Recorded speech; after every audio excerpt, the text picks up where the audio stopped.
Now, I hear people tell me that American gyms are this and American gyms are that, and I tell them that American gyms are always closing down. That's the reality of it. Now, Johnny Eames runs a gym in London's East End. That is simple. That's what he does. He trains fighters, old style, old school, and I'm delighted to say that Johnny's on the line now. Good evening, John. Steve.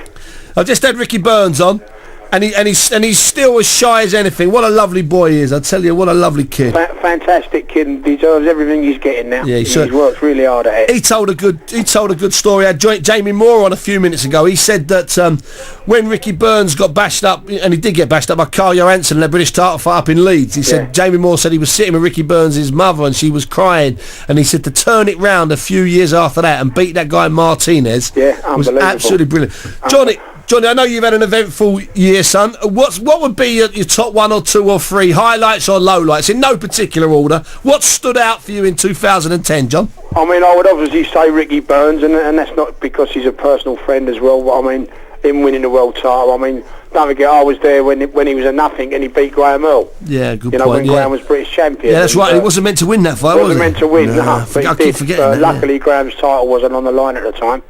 But who would have thought that Ricky would have gone on to the fighter he is now? Do you know what I'm saying? Yeah, exactly.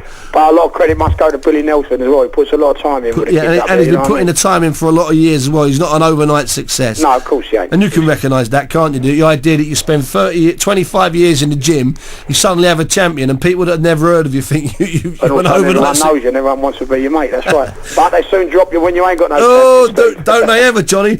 John, what about something else in 2000? Rendell in Japan. Oh yeah, I've got Rendell coming on later on the show. Yeah. For me, I mean, although they gave it by a wide margin, every round was very, very close. Yeah, it was tighter than the scores. That's for sure. Yeah, much tighter than the score. And to go to Japan and put in a performance like that, against the recognised number one at your weight in the world at the weight. That's exactly right. Absolute recognised number one.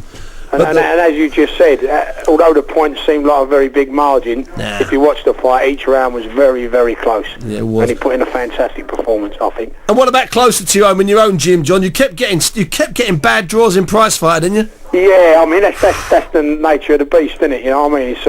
It's one of them, and that would have been my third one, Willie Casey, really, to come from, picked into prize fighter. Yeah, as a substitute. Yeah, I remember to win prize fighter, and they go on and win the European title. Yeah, and possibly get a world title. Get a world title in March. Listen, John, it's been a pleasure talking to you. Happy New Year to you and all your listeners. And I'll be speaking to you and Graham sometime in the new year, actually, talking about different things quite soon. Thanks very much, Johnny Eames. We're just thanking all the listeners there. I'll cut him off a little bit short. Sorry about that.